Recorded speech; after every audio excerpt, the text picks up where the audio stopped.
Good morning, class. This is the fifth video of this chapter. Why democracy and what is democracy in the contemporary world? तो democracy क्या है और क्यों होनी चाहिए democracy, इस चैप्टर को हम पढ़ चुके हैं। 4 वीडियो पहले हो चुकी हैं, ये 5th वीडियो है इस चैप्टर की। तो यहाँ हम जानेंगे Y democracy. It means Y democracy is necessary for any country. तो इन सम कंट्रीज, कुछ देशों में क्या होता है, फ्रीडम ऑफ पॉलिटिकल एक्सप्रेशन यानी कि राजनीतिक विचार रखने की हमारी स्वतंत्रता, फ्रीडम ऑफ स्पीच की फ्रीडम ऑफ प्रेस की स्वतंत्रता, एंड प्रेस और इंटरनेट की freedom, democracy are considered important. तो इन सब के लिए क्या है, डेमोक्रेसी को ही इम्पॉर्टेंट माना जाता है।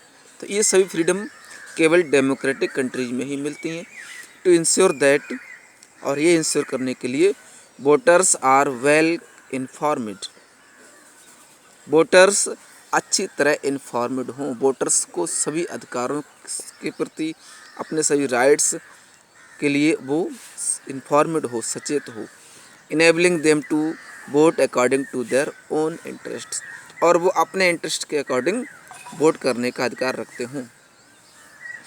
तो इस सभी कंट्रीज में, यानी कुछ कंट्रीज में डेमोक्रेसी का ये फॉर्म ज़रूरी है, और सभी कंट्रीज तो फॉलो नहीं कर रहे हैं डेमोक्रेसी को। लेकिन जहाँ ऐसा है, तो यहाँ जो ऊपर जो पॉइंट हमने पढ़े कि freedom of political expression, freedom of speech, freedom of press, internet, democracy are considered important. तो ये डेमोक्रेसी इम्पॉर्टेंट, यहाँ पर पॉइंट स्टूडेंट जो है देखिए, ये जो है इंटरनल डेमोक्रेसी, यानी कि किसी भी संस्था की आंतरिक डेमोक्रेसी भी इम्पॉर्टेंट मानी जाती है। अब नेक्स्ट पॉइंट पे आते हैं, आर्गूमेंट अगेंस्ट डेमोक्रेसी। तो कहीं कहीं देखिए डेमोक्रेसी की कुछ कमियां भी हैं, कुछ बहुत ही अच्छी फॉर्म है लेकिन उसकी कमियां क्या हैं। Leaders keep changing in democracy, this leads to instability. कभी कभी क्या होता है, डेमोक्रेटिक गवर्नमेंट में लीडर्स हर 5 साल बाद चेंज होते जाते हैं, और ये इंस्टेबिलिटी को बढ़ावा मिलता है, इससे अस्थिरता आती है। हर 5 ईयर्स बाद इलेक्शन होते हैं, फिर बहुत टाइम वेस्ट होता है, टाइम और मनी वेस्ट होता है इलेक्शंस में, और लीडर्स चेंज हो जाते हैं। पब्लिक का जो फेवरेट लीडर्स है वो उन्हें बाद में नहीं मिल पाता। ठीक, democracy is all about political competition. अब ये माना जाता है कि डेमोक्रेसी में क्या है, सब कुछ एक पॉलिटिकल कंपटीशन है, and power play, there is no scope for morality. तो जब कंपटीशन इतना बढ़ जाता है डेमोक्रेसी में, तो मोरलिटी कितनी कम हो जाती है, करप्शन बढ़ता है। So many people have to be consulted in a democracy that it leads to delays. बहुत सारे पीपल डेमोक्रेसी में इस बात को कंसल्ट करते हैं कि ये डिले को बढ़ावा देती है, इससे मेन डिसीजन जो भी लिए जाने होते हैं वो डिले हो जाते हैं, क्योंकि प्रोसेस बहुत लॉन्ग होता है। ठीक, elected leaders don't know the best interest of the people. Elected leaders जो भी आते हैं, नए लीडर चुनकर आते हैं, वो पब्लिक के सबसे अच्छे इंटरेस्ट को नहीं जानते। It leads to bad decisions, और इससे गलत डिसीजन लिए जा सकते हैं। तो ये देखिए बिल्कुल ही वैलिड रीजंस हैं, डेमोक्रेसी की शॉर्टकमिंग्स हैं, अगेंस्ट हैं, बिल्कुल ही क्लियर होता है। Democracy leads to corruption for it is based on electoral competition. तो डेमोक्रेसी करप्शन को बढ़ावा देती है, क्योंकि ये इलेक्टोरल कंपटीशन पर बेस होती है, चुनाव की राजनीति पर आधारित है। Ordinary people don't know what is good for them. Ordinary people नहीं जान पाता उनके लिए अच्छा क्या है। They should not decide anything, वो कुछ डिसाइड नहीं कर पाते। तो आर्गूमेंट अगेंस्ट, ये सभी डेमोक्रेसी की बुराइयां यहाँ पर हम समझ रहे हैं, और वास्तव में ये लीगल दिख रही हैं। ठीक, clearly democracy is not a magical solution for all the problems. Clearly क्या है कि डेमोक्रेसी, अब उन सभी आर्गूमेंट के बाद हमने क्या पाया कि सभी प्रॉब्लम्स का एक मैजिकल सोल्यूशन तो नहीं है democracy. Democratic government all problem solve तो नहीं कर सकती। ओवरऑल इन सभी अगेंस्ट आर्गूमेंट्स को पढ़ने के बाद हमने क्या देखा, आर्गूमेंट अगेंस्ट डेमोक्रेसी, कितने भी अगेंस्ट आर्गूमेंट हैं, फिर भी डेमोक्रेसी को एक सही फॉर्म माना जाता है, उसके भी रीजंस दिए जाएंगे।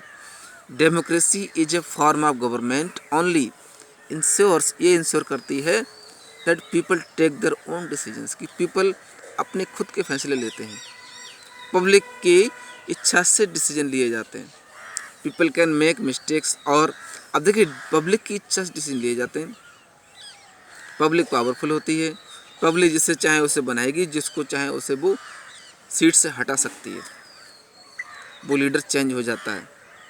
पब्लिक मिस्टेक कर सकती है, कभी कभी पब्लिक ऐसे मिस्टेक कर देती है, गलत डिसीजन हो जाता है और एक सही मेंबर, सही रिप्रेजेंटेटिव इलेक्ट नहीं होता, यही पब्लिक से भी गलती हो जाती है। अब देखते हैं आर्गूमेंट्स फॉर डेमोक्रेसी। डेमोक्रेसी के फेवर में क्या आर्गूमेंट्स हैं?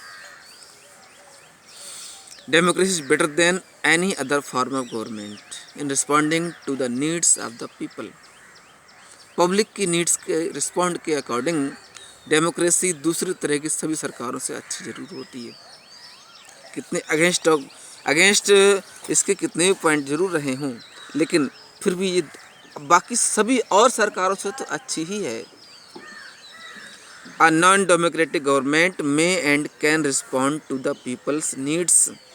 एक नॉन डेमोक्रेटिक सरकार हो सकता है पब्लिक की नीड पर रिस्पॉन्ड करे, but it all depends on the basis of the people who rule.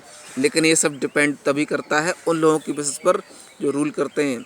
शासन करने वाले जो सत्ताधारी लोग हैं उनकी इच्छा पर डिपेंड करेगा कि पब्लिक के फेवर में डिसीजन लिया जाए कि नहीं लिया जाए। वो अपनी मनमानी ही करते हैं,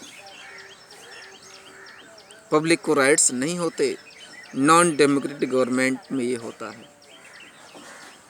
ठीक, a democracy requires that the rulers have to attend to the needs of the people. तो डेमोक्रेसी में ये रिक्वायरमेंट जरूर होती है कि रूलर्स पब्लिक की नीड के आधार पर अटेंड जरूर करें, पब्लिक की ज़रूरत को देखते हुए वर्क करें। अब क्या क्या आर्गूमेंट्स हैं डेमोक्रेसी के फेवर में? फर्स्ट वन क्या है देखिए, a democratic government is better government because it is more accountable form of government. तो ये डेमोक्रेटिक गवर्नमेंट बेटर क्यों है?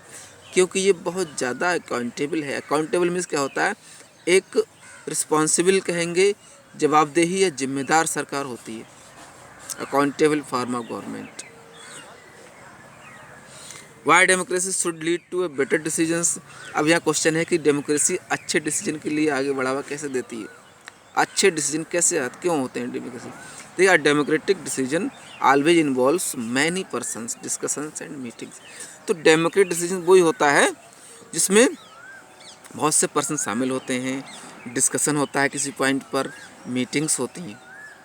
इंडियन गवर्नमेंट डेमोक्रेटिक गवर्नमेंट है तो पार्लियामेंट में महीनों तक बहस चलती है, बहुत समय हो जाता है। मेन डिसीजन लेने में सबकी राय जरूर होती है इसमें शामिल, तभी डिसीजन लिया जाता है। और नॉन डेमोक्रेटिक में क्या होगा कि केवल एक पर्सन का डिसीजन होता है, सभी का नहीं होता। Mistakes can be pointed out in any decisions. तो किसी भी डिसीजन में जो कोई भी बड़ा फैसला किया जा रहा है, कोई राइट दिया जा रहा है, नया बिल बन रहा है, नया कानून बन रहा है, तो मिस्टेक्स पॉइंट आउट जरूर की जा सकती हैं। पता this reduces the chances of rash और इररिस्पॉन्सिबल डिसीजंस। तो इसमें क्या है देखिए, कुछ ऐसे डिसीजन होते हैं जो इररिस्पॉन्सिबल होते हैं, गैर जिम्मेदाराना फैसले लिए जाना, इसके चांसेस बहुत ही कम हो जाते हैं। तो सबकी ऑल पार्टी कॉन्फ्रेंस, ऑल सभी सर्वसम्मति से लिया गया डिसीजन वैलिड होता है।